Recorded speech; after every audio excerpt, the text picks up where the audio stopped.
Oh, it's you. Hello there. I heard you like plant care guides. So I'm gonna put a plant care guide inside your plant care guide so you can learn about plants while you learn about plants. Nice.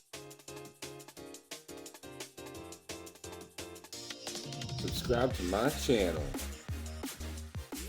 What's up, my party people? You know where you are. You're back here, Bob Moss Nanotanks, with me, Bob Moss. I am nice. Back at you with another plant care guide. Before I get into it, I'd just like to ask you really nicely, please subscribe to the channel and leave a like on the video. If everyone that watched my video subscribed to my channel, I'd have 12,000 subscribers. So it's your guys' fault I don't have more subs. Or yeah, I'm blaming you, not me. It's not my fault. Why are you the way that you are?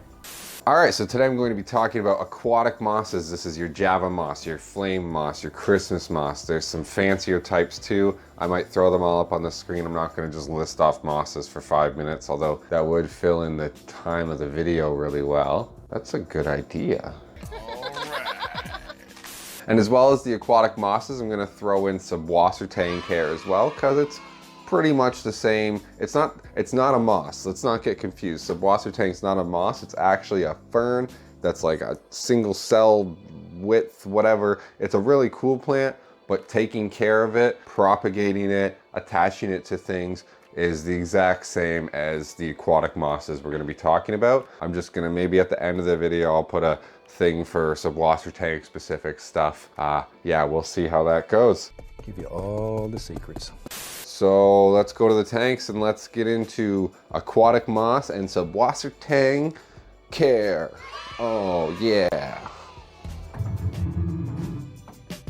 All right, I'm gonna try to be a little more clear than in my floating plant care guide video. I noticed I rambled a bit in that one, and I think I said finally like 4 times. You know, you gotta make multiple final points to really get those points across. The only way. Anyway, before I really start rambling here now, let's get into aquatic moss and Süsswassertang care. Okay, you ready? All right, first thing, lighting. These things, they're gonna be able to grow in any lighting. You can use a desk lamp, you could use the window. Hell, I've actually seen moss grow in an unlit tank, like the tank's just sitting there in the ambient light from the room. The moss is able to grow. It obviously grows at a slow rate without medium or high lighting, but in low lighting, it tends to do just fine. It might brown and get a little stringy when it's lacking in light, but that's a point I'll bring up later, actually. Keep it on topic here. That's really all we're looking for. So lighting, pretty much any level, the higher the light, the faster it's gonna grow, obviously.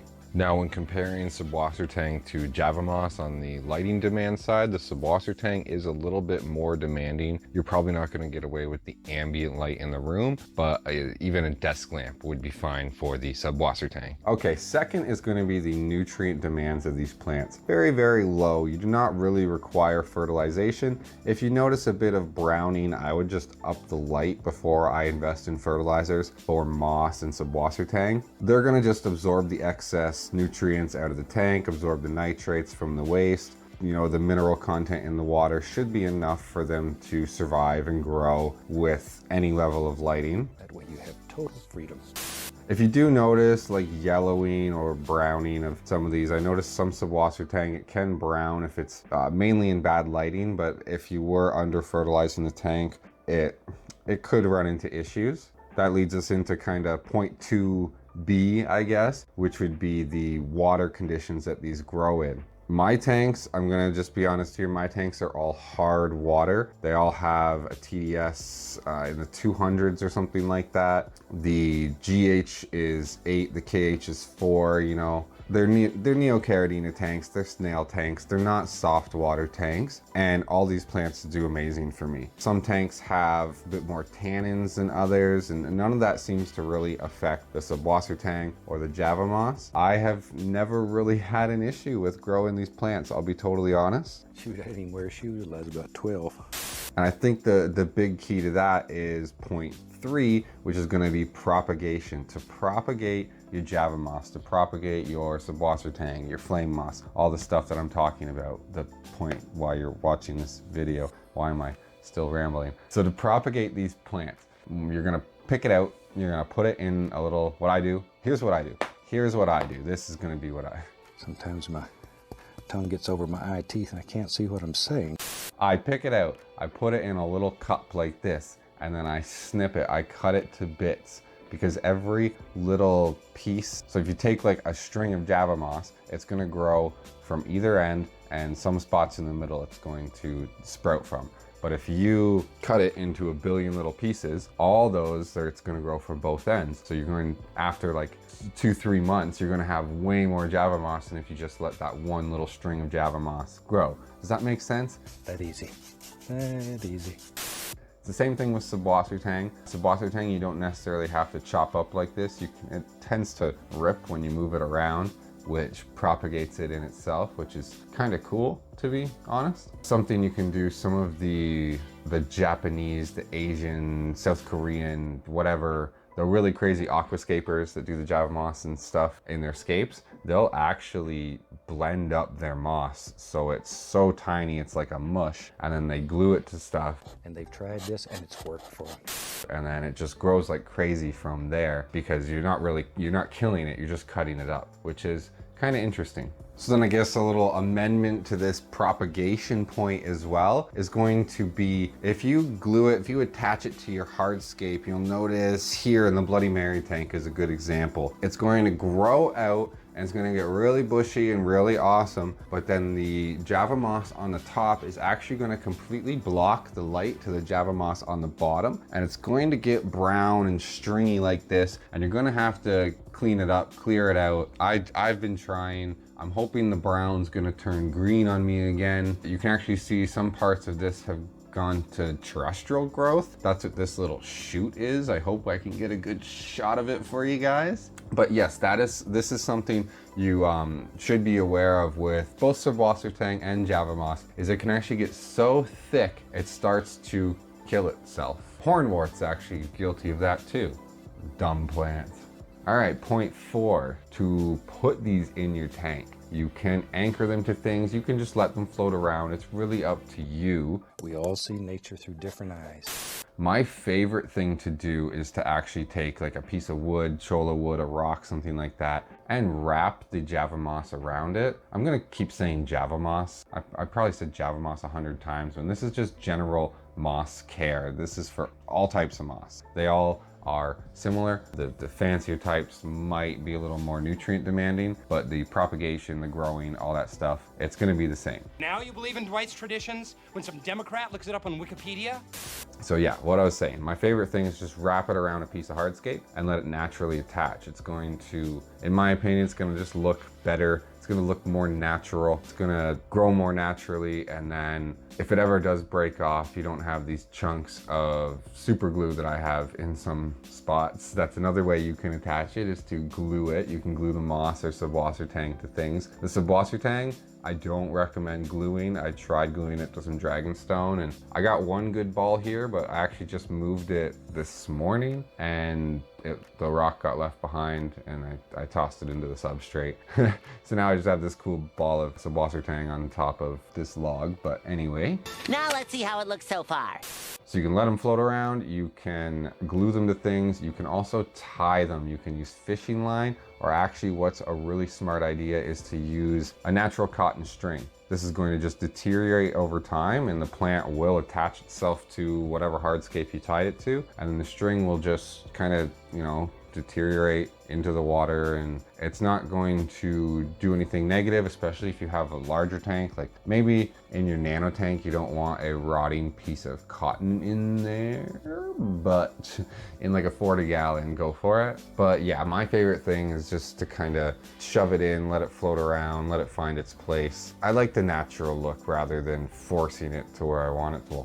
I still force it where I want it to go, but then I let it grow naturally from there. You know what I'm saying? That'd be a fantastic little place to take your shoes off and let your naked feet run through there. And finally, yes, my real finally, is that both these plants provide amazing cover for both your shrimp fry and fish fry if you're a fish keeper. I know I'm a shrimp dude, but I know there are some people with fish that watch my channel. So your fry, your babies, they're gonna love this stuff. Look at how tight it gets packed in there. They can get under there. The baby shrimp can find their own little hiding and grazing places. I like to call my Süsswassertang my shrimp hotel, personally. When the Bloody Marys really took off, that's where all the babies were. They weren't on the glass, they weren't in the Java moss, they were in my Süsswassertang, and it was crazy. If I touched it with like anything, with the turkey baster or something, the baby shrimp would just explode out of there in a panic, but it was fun. Just little happy dooders.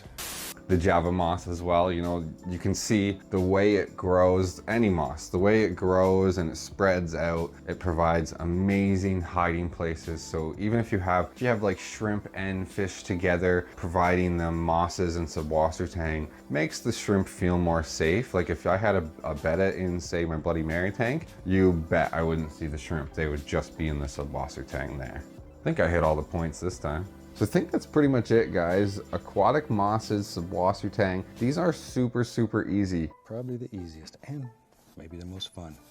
These and floating plants, like if you're not experienced with taking care of plants, get some of this, get some floaters, and your tank's going to look great. It's going to look more natural than if you had fake plants, and it's going to benefit. You're going to suck up the nitrates. You're going to keep the tank more balanced. It helps prevent the algae blooms, and it just looks cool. Once you get it growing in there, it looks awesome. I do need to fix up my Bob Mosses a little bit. Maybe I'll take them out next water change, but yeah, that's a wrap, I think. All right. Tell you what, let's sign this little devil and call it finished. So thank you so much for watching. Maybe there's 10 of you this time. I might be enticing more and more of you with the end of the video club, and of course, as always, the outtakes. I'm gonna hold off on the end of the video club for some videos here. I'm not gonna throw it in every single one. That way, you know, you have to watch to the end to see if you can join. You can't join this week. Come on, dude. Because I'm filming this early, and I filmed 2 in a row, and it was really annoying to like wait for that video to post to add the end of the video club to that one. So yeah, we're just gonna, I'm rambling now. I'm sorry, I get excited. All right, if you like the video, like the video. If you dislike the video, hit the like button and then leave a comment telling me that you hated it. And as always, please subscribe. Jerry! There's a bomb strapped to my chest! It's gonna explode in 3 seconds unless you... Subscribe to my channel. Please? I'm gonna ask nicely this time. Subscribe to my channel, please. Oh, please subscribe. My Fantastic people all over the world. I'm so grateful to you. Yes. Hope that's not racist. No. And as always, remember guys, keep your shrimp hands strong. Till next time. Bye-bye now.